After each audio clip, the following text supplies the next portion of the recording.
the transfer deadline is tick tock, tick tock, tick tock. It's not far away, is it? It's a few days now.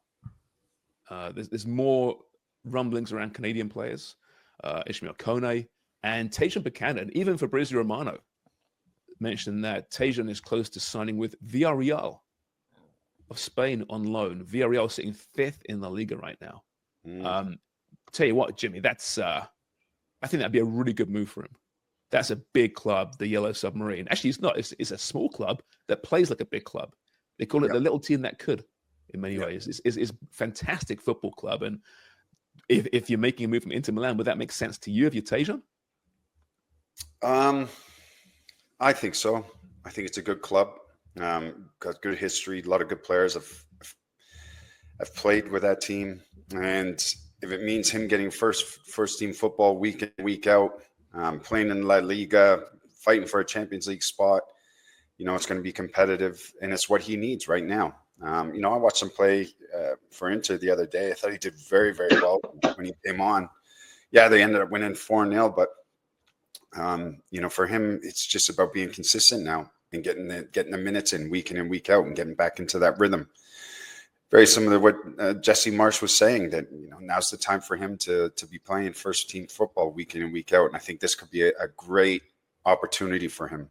And it's always a fresh start too, though. When you go to a new club and it's going to be in a new country, new league, it's another great experience for him.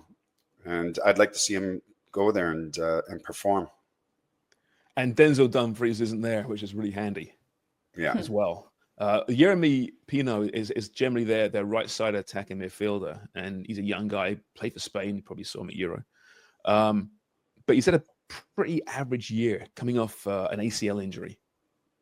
But there are huge hopes around this guy. I know people were talking about him being a potential captain eventually of Villareal. So there is a guy there that's also had a tough season by his standards. But it doesn't seem as if he's, concrete, like cannot be removed from that position given his form this year. And it's just competition for places, right? So I'm not saying that in comes Tajon and he'll replace Pino. He's still a very good player. But you see more Dubs opportunity there, I think, than perhaps you're seeing at Inter Milan, at least. Yeah, for sure. And I mean, Marsh was on our show and Jimmy asked him about Tajon, and he just said he needs to get back to his rhythm and get back to being one of our most important guys and going somewhere where he can threaten to unseat somebody and create some competition. I mean, that creates a better training environment for both of those guys, and it allows him to elevate his game further. And I think when you've got the prospect of something, kind of a clean slate, a new environment, new people, new coach, new voices, that might bring something out for him as well. And I think you just hope that if this is his landing spot, that you just hope to see him excel and hope to get some minutes more than just, it was good to see him get almost a half an hour the other day, but it's been too few and far between. You need to see him get at least that, maybe at first consistently. And then he gets to a point where maybe he's starting some games, they're alternating, or he becomes the guy who's cemented in there. And then, they go back to the training pitch, and then those roles have been reversed. And it's somebody who's trying to get him off that team sheet.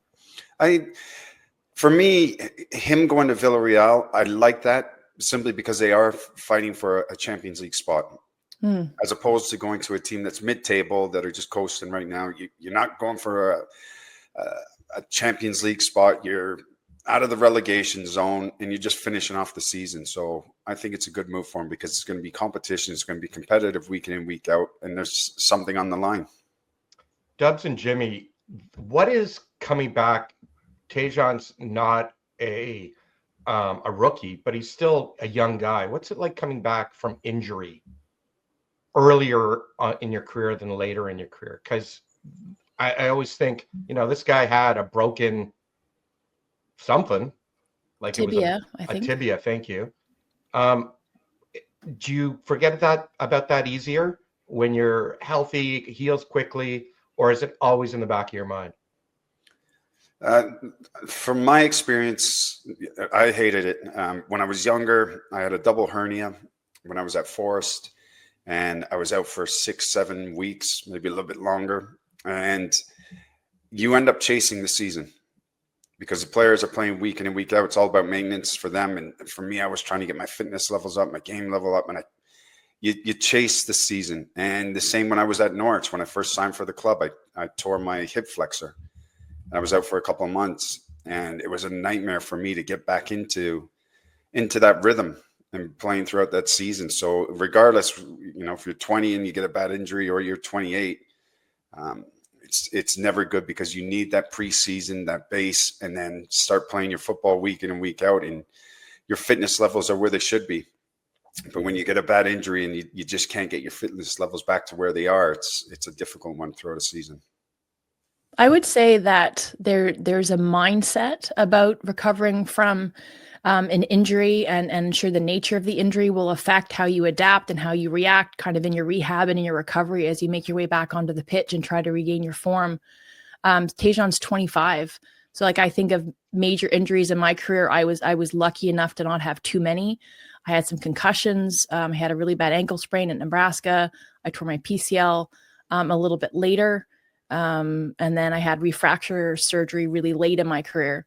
And the approach to it, even though when you set out, might not be very different, but I think what you're able to generate ends up being very different. So there's a part of you when you're young where you feel untouchable, you feel a little bit bulletproof.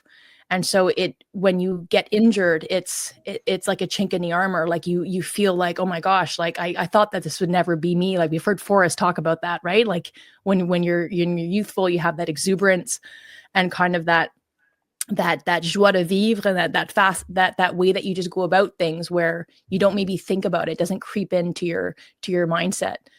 So I think Tajon's at a point now. I think his recovery was sort of ahead of the curve. We heard Marsh talk about that. So I think when he goes out there, you can't think about it. You can't think, okay, well, will my progress again, be halted by another injury? You can't let that creep in to your approach, whether it's on a daily basis or when you're forecasting forward and where you want to be when you're goal setting, or 6 months into the season, or with a national team, and whatever it is. Like you just have to be got really in the moment. And I think you do that better, is I think more of a process when you get older. When you're young, it's just kind of built in.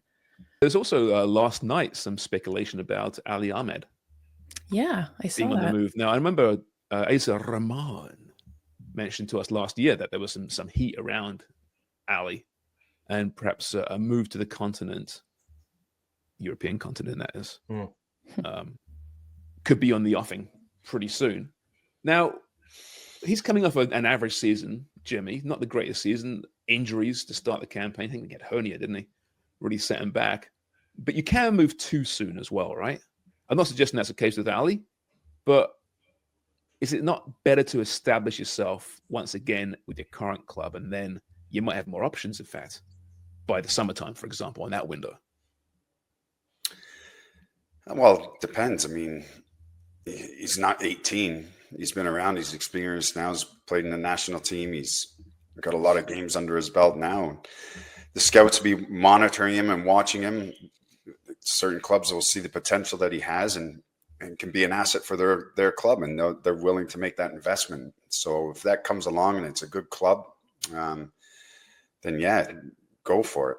Absolutely. So what's his level, though? Is because I know there were some league championship teams sniffing around at one point. Is that the next level for Ali to make that as a stepping stone? Or do you go for the biggest club in the biggest league? Depends who's after you. If it's a big club, then yeah, you're going to go to a big club.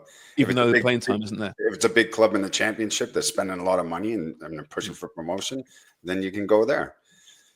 But I mean, you at the end of the day, if you've got a couple of clubs that you're able to select and decide which one you want to go to, you're going to talk to those organizations. You're going to talk to the manager. You're going to find out what their goals are.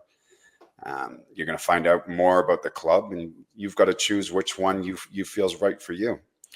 Now, it might be only one club, and they'll put a bid in. And the organization, for instance, the Whitecaps, will turn around and say, "Yeah, we've accepted this bid, and you can go." There's still a stigma attached to MLS, Dubs, isn't there? I think, right? That an Ali Ahmed, okay, let's not put Ali in the mix. I don't know where he's going, but any player X, is entertaining a move to not the top flight, second division Spain, Belgium, England, But just to get to Europe is so important because MLS, as much as it's one of the bigger leagues in the world these days, it actually is with attendance. I'm not sure about viewership at this point, but there's still that. It's still MLS. It's still North America. It's not really football. I get that from a lot of these, not just fans, but from players.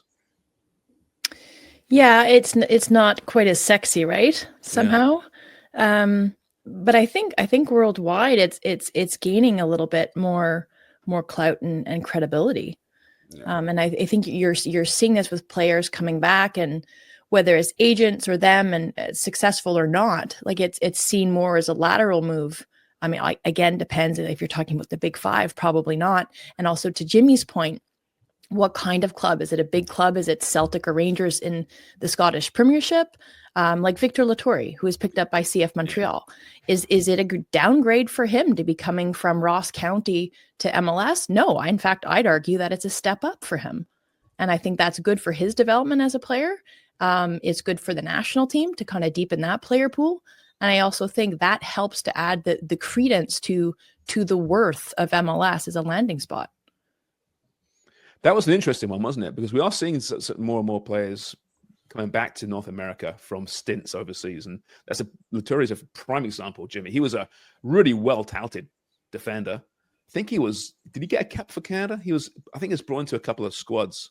Nations League, when we were Forrest and I were in the Voyageur section against Honduras at TFC, he was part of that roster. I don't know if he got any minutes. No, just me and Forrest. Nobody else was there.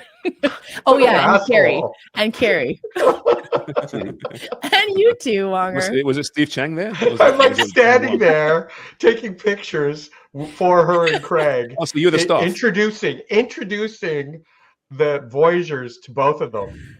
And then she leaves me out of this conversation. Oh, wait, no, DDC. He was there too. Yeah, thanks. You were introducing the Hall of Famers to the Voyageurs, were you, Wonger? I was. No, you just left me out. The Hall of Famers of Canadian soccer. Yeah. Oh, this is Craig Forrest, in case you didn't know. This is Amy No. Wells. So, because I knew them personally, so it was like a personal introduction, so they wouldn't feel awkward, right? And breaking down the fame of it all and the celebrity of it all. But Dubs, of course, just left me out. Me out there. Let's be clear. So yeah, I did leave you out. That was by design. But the fame and the celebrity, that was just associated with Craig Forrest. So we've talked about this before. He's 6'5". He's a towering torso and human being. And he was like, beastly man. Can I get a picture? Can I get a picture? So I was either taking the picture if it wasn't Wonger, or I was in like the background of the picture being like pushed down to the next row. And also saying, like, I'm in the Canadian Hall of Fame. I'm in the Hall of Fame too, you guys. Nobody gave a shit. No, you try being a media member in those environments when you're around Hall of Famers, Dubs. Trust me, you'd have no idea. You're still a Hall of Famer. You're still relevant and important. Jimmy, what are you talking about? Victor Latore. Victor Latore. So I think he has one or two caps, but he came in for that window in Nations League. Yeah, I think it's a good signing for Montreal. I mean, my old teammate Malcolm Mackay was a manager Ross County for 3 years and worked with Latore, and he loved him. Spoke so highly of him, and he was pretty much the first player on his team sheet every time he was available. And obviously Corey Ray, I spoke with him, and he's excited about bringing him into the club. Again, he spoke with people high up in the organization. They loved him. They loved his personality, his character, his work rate, the way that he played. So I think it would be a good fit for him. And yeah, I think it's an upgrade, definitely going to Montreal and MLS. All right, so you're a footballer. You're a decent footballer, not a star by any stretch, and you got an option. You're a free agent. You go to MLS. Oh, I thought you were describing Jimmy. Oh.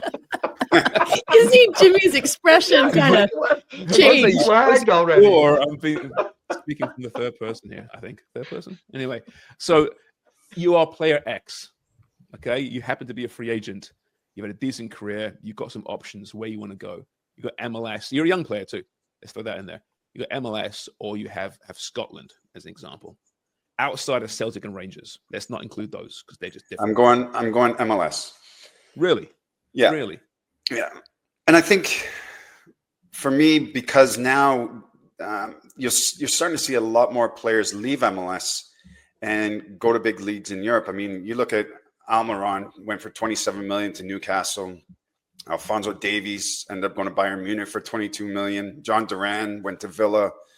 Ricardo Pepi to Augsburg. Petrovic went to Chelsea. So a lot of these guys are leaving MLS for big money and going to big clubs around the world now.